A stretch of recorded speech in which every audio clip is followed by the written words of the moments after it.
Good morning. I am Jan Strike. I'm the Director of Professional Learning and Technology for Spotsylvania County Public Schools, which is located midway between Washington, D.C. and Richmond.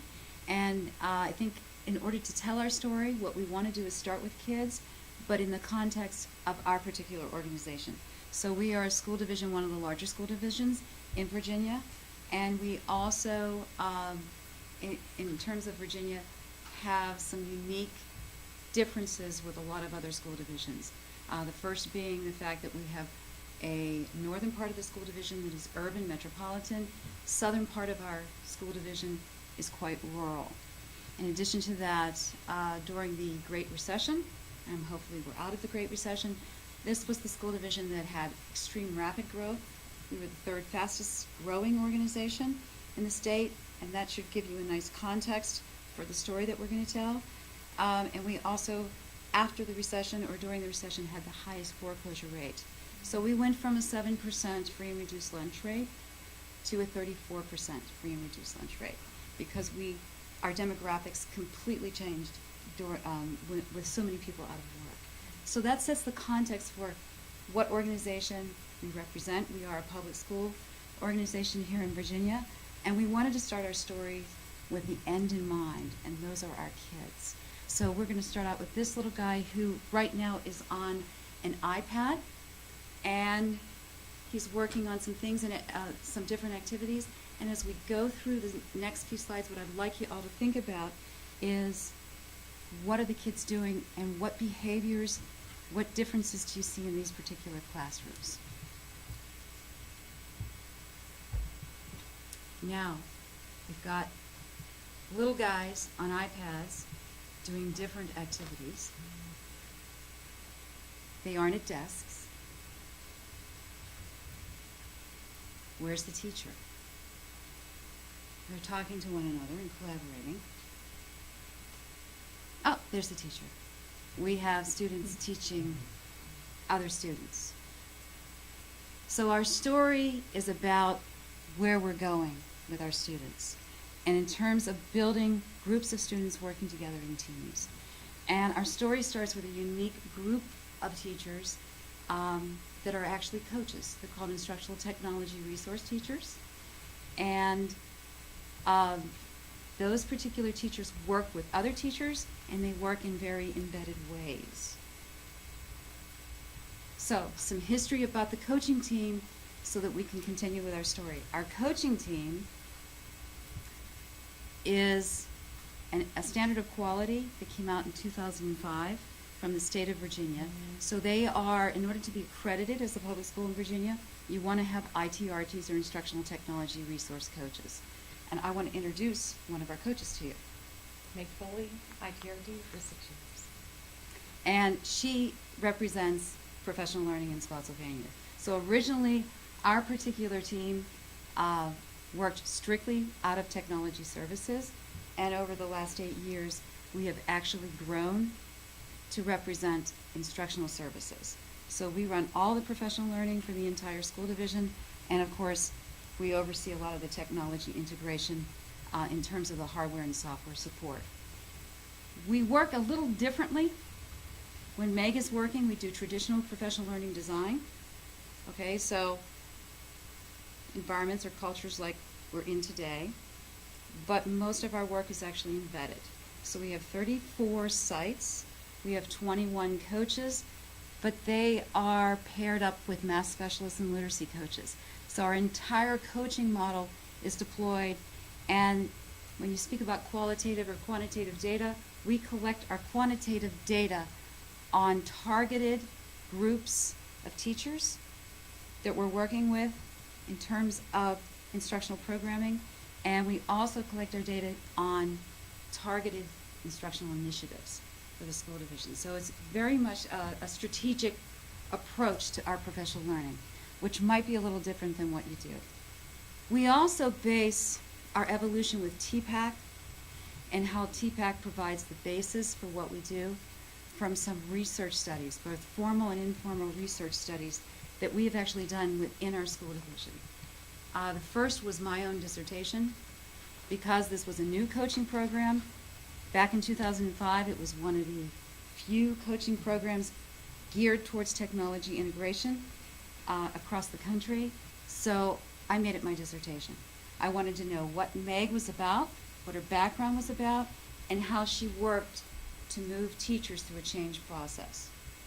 Okay? So this is all about change, taking some risks, and moving instruction in new places. There were 3 other studies. I'm not going to go over all of them, but social networking analysis was a study done by an ITRT on the networks of allies that our coaches build to change practice inside our schools and our classrooms. That informed what we do. And the last study, which I think was a linchpin to using TPACK in new and different ways for us, was the evaluation of our ITRT program. And that was done by George Mason University, Dr. Gary Galuzzo. The outcome of that study really indicated to us to build capacity for change and reform in our school division in terms of the use of technology. We really needed to target a certain population or profile of teachers. The outcome of my study asked the question, why do teachers want to work with coaches who are bringing technology tools in? And the number one reason in our particular context was teachers with that changing demographic that I shared with you at the beginning of the story. Teachers didn't know how to work with students representing a lower socioeconomic group. Students, we had a 13% increase in our ESOL population, and our teachers really didn't know how to work with those students either. So those were critical outcomes that we applied to the contextual framework of TPACK in our particular organization. 2005, I joined the school division, and I represent our school division's central office because I work at the central office level. Meg works out in the schools. Traditionally, to give you a sense of what we're about and what we were about, was very much a top-down model with professional development. So you have your content areas, your discipline areas, and we have special programs like special education, our title programs, and in fact, when we added me and technology in terms of instructional technology as a separate, we were working very much in silos. And my job was to function like an ITRT at the central office complex to help these folks understand digital literacy and digital tools. My job also was to manage a $10 million tech bond that our community passed because they wanted more technology in the classroom. So that was 2005. And one would think that that would be superb and wonderful, but as I have shared with some of you as we've talked, that actually set up a very interesting scenario where the expectation level to integrate quickly from our school board became a goal. So we had to think about how to strategically work with all these different devices and how to move teachers along a continuum. And in our particular school division, there was great resistance to that change that was coming so quickly. Where we're going to go now is segue to Meg, so Meg can share with you the evolution of TPACK and how this happened from 2005 to present day. When I started on the ITRT team 6 years ago, we were heavily into an initiative, Universal Design for Learning, or UDL for short. And that's an instructional framework that hopes to help diverse populations of students. And one of the things it tries to do is to reduce student barriers to learning. And technology is one of the strategies which is used to do that, to help to reduce the barriers. So I was involved in that, in designing professional learnings and then giving them out in countywide and in school-based. And at the same time, I had the opportunity to go to a VISTE conference. And at that VISTE conference, I saw a session on TPACK. What is TPACK? And during that session, we saw the activity types. And the activity types were the ones where they had all the different content curriculum areas and matched them up with different technologies to help you with those student learnings. And a light bulb went off for me. And I said, this is what we're missing in UDL. The teachers, there were a disconnect there between their instruction and the technologies we were trying to show as barrier reducing strategies. So I brought back the activity types and we put that into our UDL professional learnings as an additional component. So that's how we first started with the TPACK. It was a component within one of our professional learnings. But then it was so successful that it started to broaden. And we started to look at the TPACK framework, or I know you call it a concept, I think, construct, but we called it the framework, so that's going to come out. The TPACK framework as a way to design professional learnings from the beginning. And also, in addition to that, as a frame for how we do our coaching conversations with our teachers. So let me get a little bit more into that. As Jan mentioned, we had a $10 million tech bond, so we had a lot of stuff. Now that's good to have a lot of stuff, it's also bad to have a lot of stuff, because when you've spent a lot of money on that, they want results, and they want to see teachers utilizing the stuff. So therefore, we were designing and giving a lot of professional learnings on the technology. But again, we had the disconnect between what we were teaching and what they were putting into their instruction. So we started to look at it with the TPACK framework. And what we started looking at was the content. And instead of just looking at a tool and what it could do, we started looking at the content and looking at the standards and what essential understandings and student knowledge did the instructors need to do. And from that, we went into the pedagogical considerations. And in that arena, we started having conversations as we brought teachers together in content curricular specific learnings, and we started talking about instruction, where different things would fit, what they needed help with, what the students needed to know, and how we could help them get there. Only then did we start to look at the different technologies and how they fit in. So it became much more of a teacher-centered learning.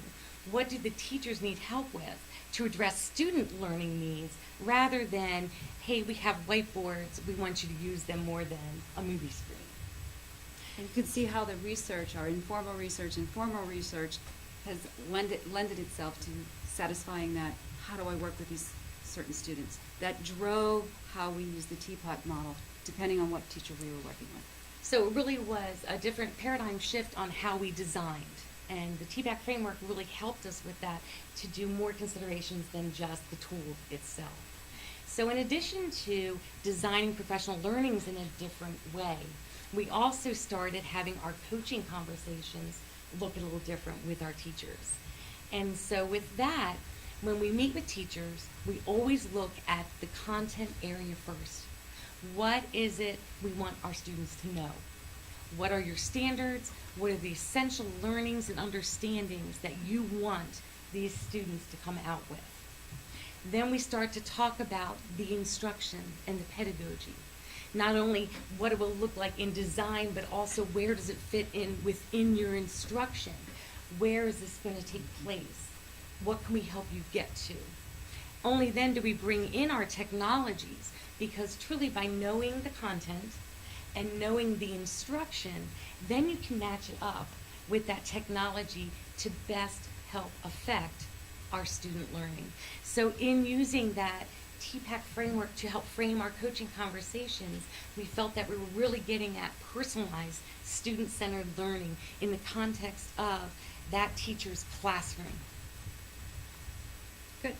So to segue, before Meg leaves this slide, when we talk about pedagogical practice, for the sake of our presentation, there are lots of different pedagogies that we could place in our yellow section.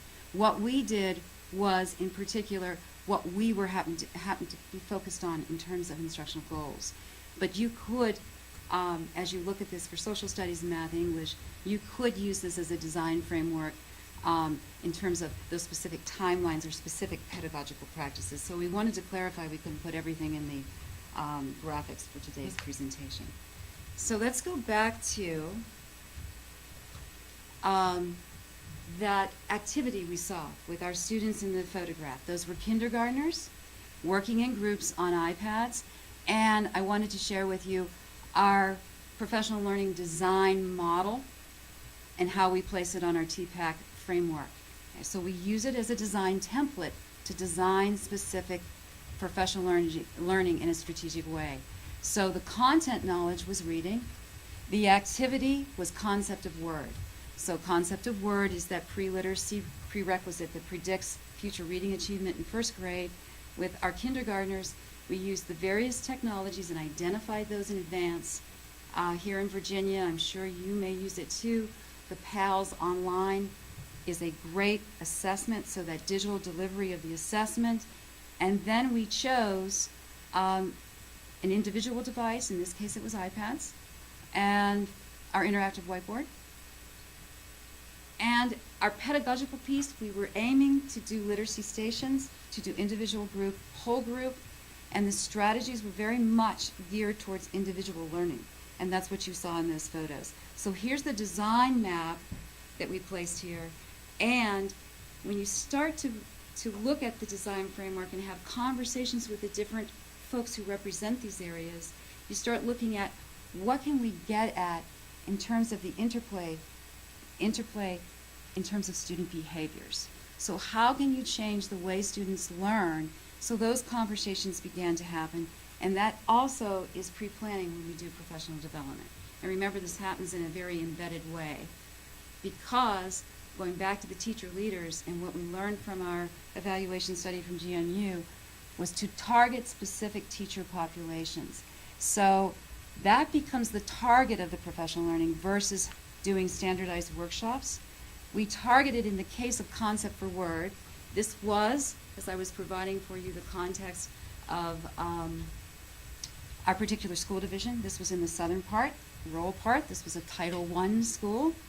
So we know we had students who were representing diverse backgrounds in that school, and we targeted the classroom teacher, music teachers because of rhythm and rhyme with concept of word, our media center specialists, librarians, and of course our ITRTs worked with those students. And this was my eureka moment, because remember, I'm up at central office trying to break into silos.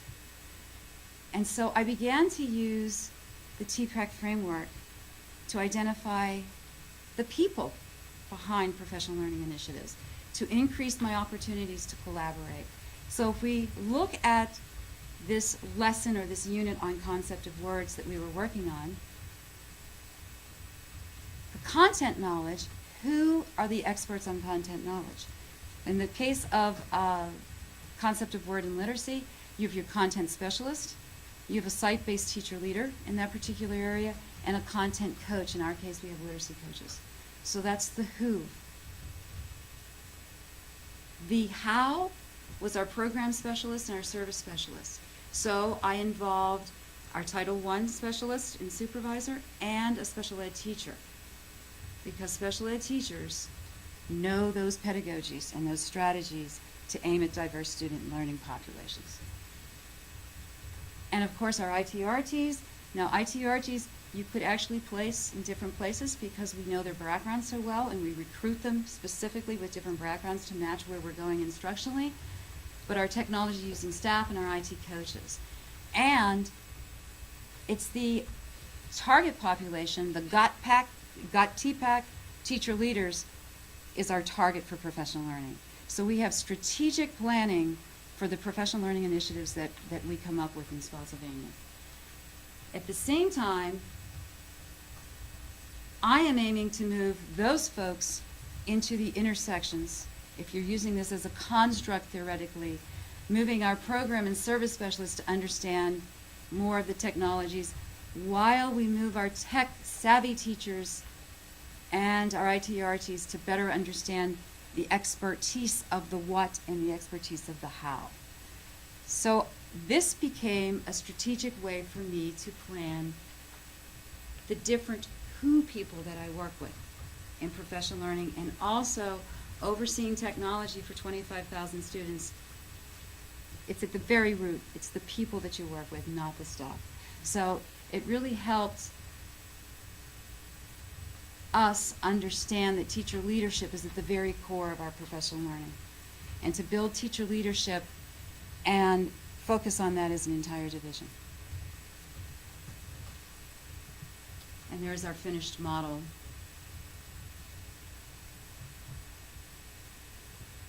This is how I think about TPACK. Okay? For our school division, everything is teacher leadership. Those are the who's of our targets. The what is what we want them to be thinking about. What is it that you're teaching? How are you going to teach it? And with what are you going to teach it? So it's a conceptual framework for habits of mind. And it's easy to remember, and we talk about it all the time with all of our teachers, especially our teacher leaders in our academies. So this led to rethinking about how we work as a school division. So in effect, TPACK has influenced and contributed to a restructuring of the way our school division is thinking about how we do our work. So 2 years ago, one of our biggest professional learning initiatives is professional learning communities. We like to say teachers working in teams because everybody says they work in PLCs. We are aiming to get teachers to work in teams and across division and across our Fredericksburg region working in teams. So that is a professional learning goal around our TPACK model. And what we did here was put up some conversations about our STEM, our RTI, and project-based learning, and flipping the classroom is another big one that will change pedagogy significantly. And again, we could have a discussion today about the interplay of technology knowledge and pedagogical knowledge and what that does with student behavior. And of course, the interplay of content knowledge and technology in terms of authentic context, personalized learning. So what we want to look at with our TPACK model is the interplay between the technology knowledge, the pedagogical knowledge, content knowledge, and the different student behaviors or student outcomes that we can achieve.